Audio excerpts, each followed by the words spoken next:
So in previous topic, we discussed about the composting process, and this is about the vermicomposting process. Okay, so the vermicomposting it is next to the composting. Okay, basically we already discussed about the various methods which are used for the disposal of solid waste, and in that we're going to discuss the first one is recycling and the reuse of the solid waste. After that, we discuss about the composting of solid waste. Next one is the vermicomposting of solid waste. Next one is incineration, pyrolysis, and gasification of solid waste. And the last one is the landfill. Okay. So in composting, we already discussed the composting. It is nothing but the disposal of waste by using the bacteria and organism. Okay. So in that method, we discuss about the Indore method of composting, Bangalore method of composting, and Nadik method of composting. Okay. So one of the method is remaining, that is mechanical composting and windrow composting. Okay. So that we need to discuss in the latter. Okay. So basically, the mechanical composting is done in a closed digester, and they carried out by using mechanical devices. Okay, so that's why this composting is called as mechanical composting. Okay, so mechanical composting and windrow composting that we need to discuss in the latter. Okay. So the next composting method that is called as the vermicomposting.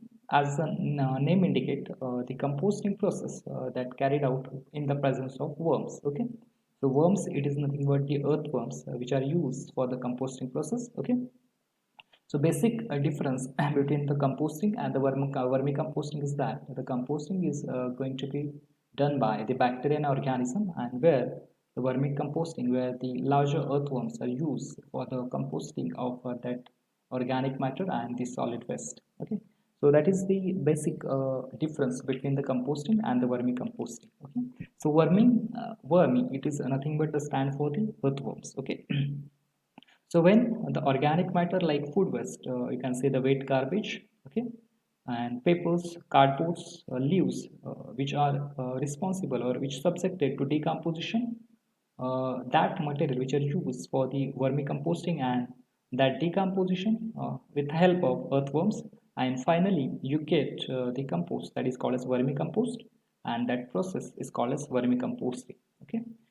So that is what the 3R, reduce, reuse, and recycle. So the vermicomposting is a low and cost-effective waste management technology in which the earthworms are used to consume and use to digest the organic waste, and further which gives rise to excreta in the form of worms, vermicompost. Okay, so that means in vermicomposting process, the earthworms are utilized for the consume and digest the organic waste, and which produce the vermicompost. Okay, so earthworm eat the soil and various organic matter which undergoes complex biochemical changes, and finally the excrete out in the form of granular mass, and thus this process is called as reduce, reuse, and recycle.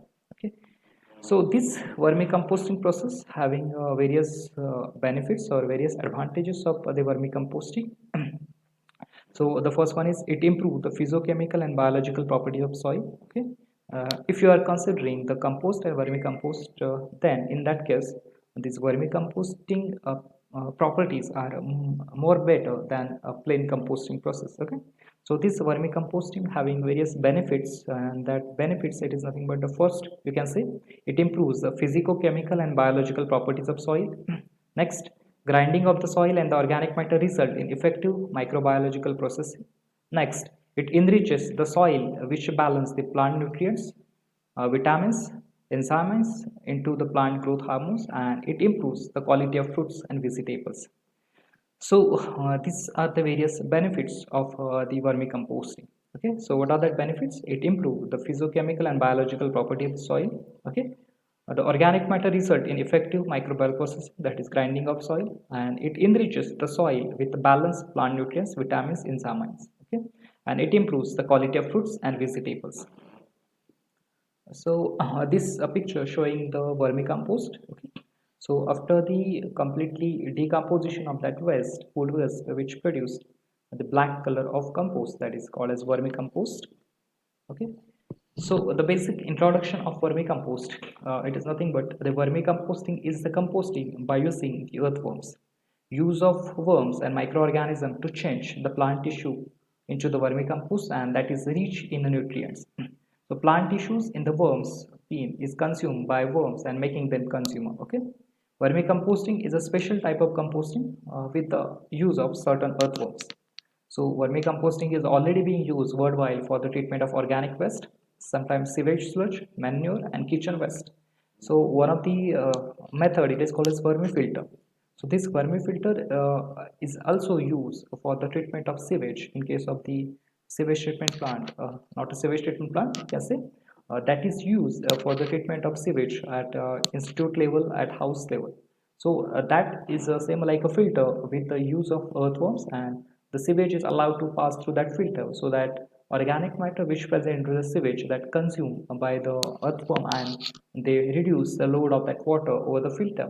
So that filter is called as filter. So filter with the earthworms and which produce good quality of water, or either you can say treatment of sewage, and you get the good quality of water at the end of that filter. So that process is called as vermifilter, and for the treatment of sewage sludge and the wastewater also you can use for that earthworms. Okay, so this vermicomposting is already used for organic waste, for the sewage sludge, for the manure and the kitchen waste. Okay. So this vermicomposting can also be used treat feces. So these are the various points that showing the various points related with the vermicomposting. Okay, so organic matter that forms it passes and their digestive tract is treated as casting. Microorganism helps to decompose the organic matter in the birth beams. So this about the basic ideas about the vermicomposting. So this vermicomposting having the various advantages. So what are the advantages of vermicomposting? The first one is it reduces the garbage disposal cost. Okay, firstly the garbage disposal which required huge cost, and that increase the already basically cost of labor we required, cost of transportation, and all the cost of disposal. So if you are going to use vermicompost, that reduce the garbage disposal cost. Second, produce less odor and attract fewer pets. Okay, that also the produce less odor, save electricity and water used for the garbage disposal. Whatever the electricity and water which required for the disposal of garbage, that you can use for that electricity and water you are going to use for the disposal of garbage, that you can save here. It produces free and high quality of soil management. It requires little space, labor, and less maintenance for the composting process, and it produces free worms for fishing. So these are the various advantages and benefits of vermicomposting. Next, casting. How to do the casting of vermicompost? So casting can be mixed into the soil in the garden or on lawn, around trees, in nurseries, on farm fields, or for the house plants. So whenever you can do the casting. So what are the properties of vermicompost? So the compost after vermicompost, after the process of composting, you get the very fine structure, uniform, stable, and aggregated particle of unified organic material, excellent porosity, aeration, water holding capacity, rich in valuable plant nutrients, hormones, enzymes, and microbial pollutions, mostly pathogen free. Plant and humus pathogen are killed during the passage of earthworm cuts. Earth-like soil building and substances that forms a beneficial growing environment for plant roots and valuable and marketable product. So these are the various advantages of the vermicompost after the product of vermicomposting process. So this about the vermicomposting process, where the solid waste, cardboard, leaves, papers, and or other wet garbage that decompose with the help of earthworm, and we get the finally compost that is called as vermicompost. Okay. So this process, vermicomposting process, required the various various equipments. And what are that equipments for that process for the implementation of vermicomposting? They required shovel, they required spade, they required spreader, they required bucket, bamboo basket, drum fork level. So these are the various equipments that required for the implementation of vermicomposting process. So this about the vermicomposting, and later we discuss about the detailing process and what is mechanical composting and windrow composting.